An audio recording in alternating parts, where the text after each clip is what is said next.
I think we have time for a few questions. Well, thank you very much for your very interesting presentation. I'd like to ask you if, don't you believe that in fact, the situation is, the atmosphere is artificially created by some political philosophy and the education of we, person like formerly we were talking about. Because even in the United States, if I remember properly, some educational programs like Head Start, something like that, it was... Head Start, yeah. Yeah, it was the basis for education just for the high school or even the preschool. Head Start is preschool, it's like kindergarten. They put inside children from the beginning very special ideas about what is morality in the society. And I can give you an example. On the other hand, I come from Spain.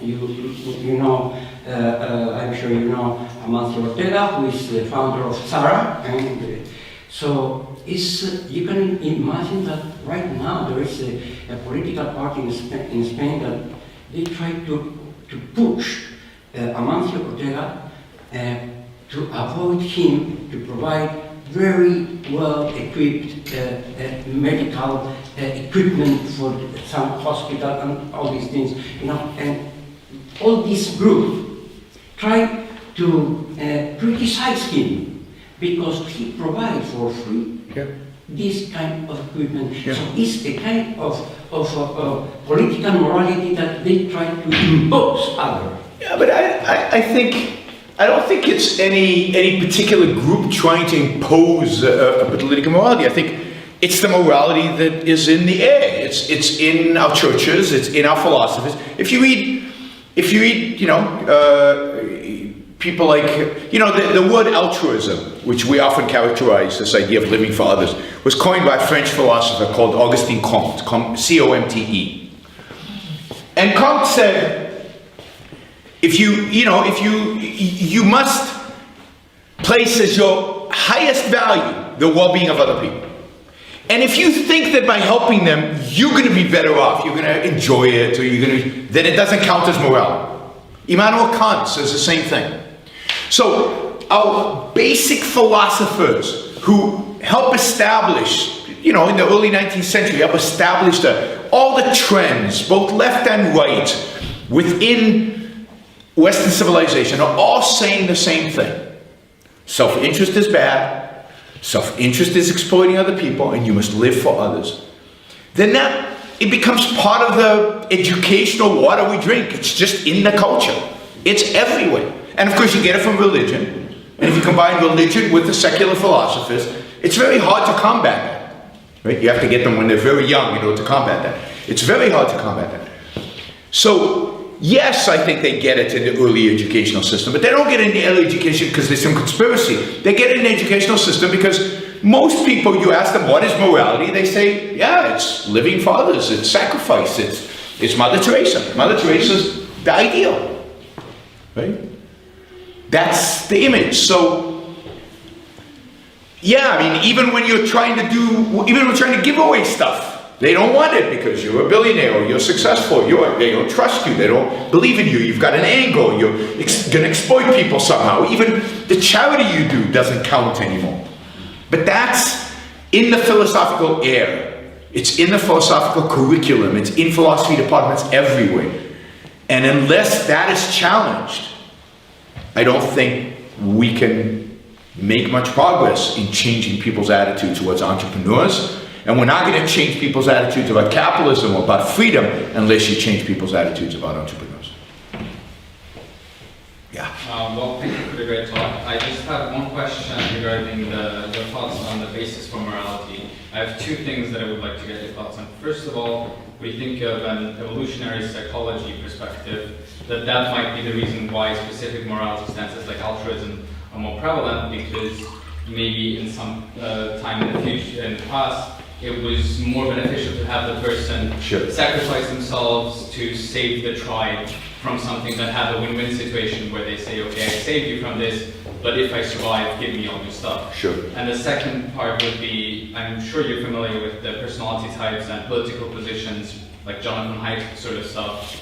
I get the feeling that there might be a similar thing with morality, like a personality traits type having different morality senses. So those two things, evolutionary psychology and morality, moral positions and personality. So they're both related.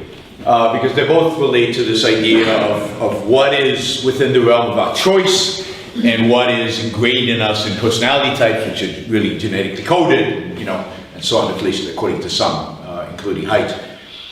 I'm skeptical of the whole literature. I'm skeptical of evolutionary psychology. I don't think they know what they're talking about for the most part. And I'll give you a few examples, right?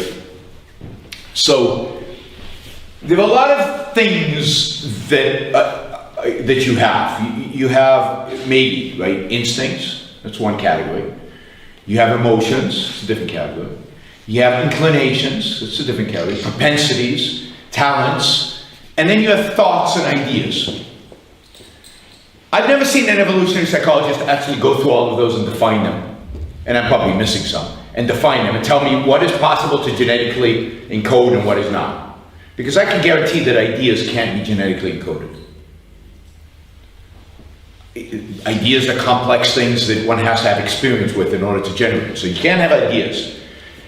Can emotions be generated? Well, some emotions, like the basic ones like fear and pleasure, maybe, but more sophisticated emotions, don't you have some experience with in order to generate? So it's not clear to me that there's clarity within the science of what is and what isn't genetically possible. But they come up with these big declarations, like morality. Morality is a very sophisticated idea.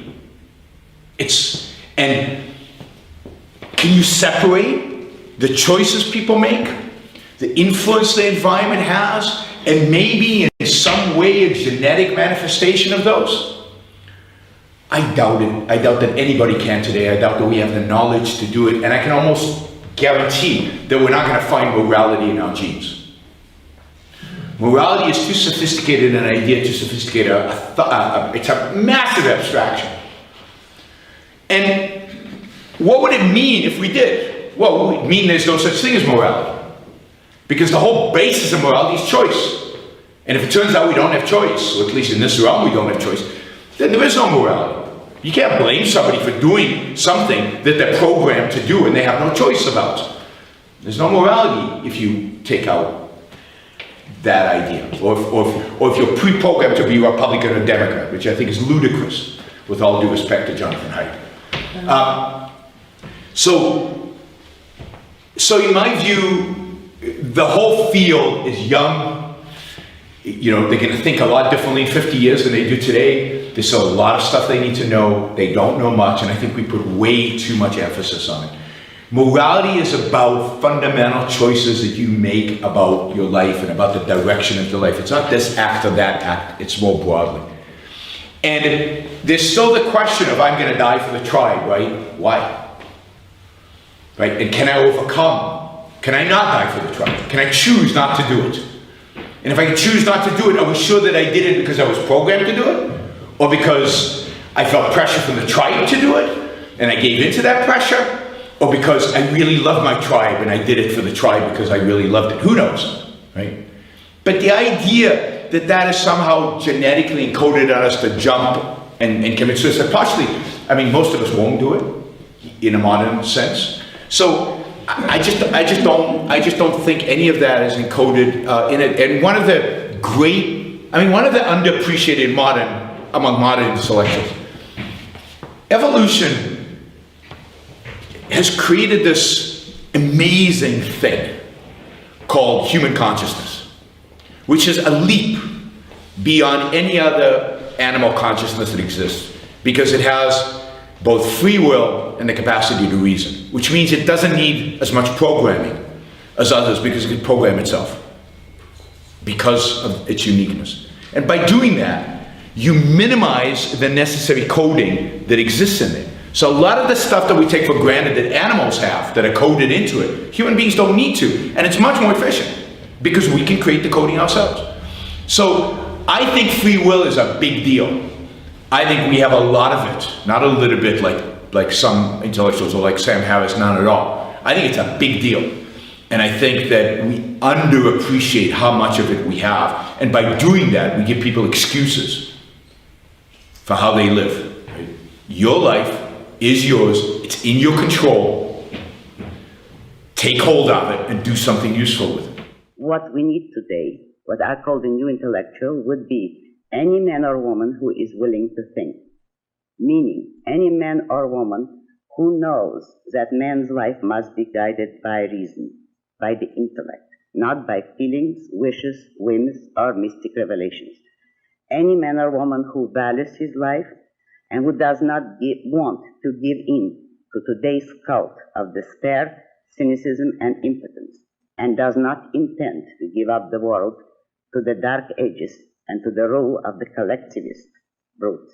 Using the super chat, and I noticed yesterday when I appealed for support for the show, many of you stepped forward and actually supported the show for the first time. So I'll do it again. Maybe we'll get some more today. If you like what you're hearing, if you appreciate what I'm doing, then I appreciate your support. Those of you who don't yet support the show, please take this opportunity. Go to yaronbrookshow.com/support or go to subscribestar.com, Yaron Brooks Show, and make a kind of a monthly contribution to keep this going. I'm not sure when the next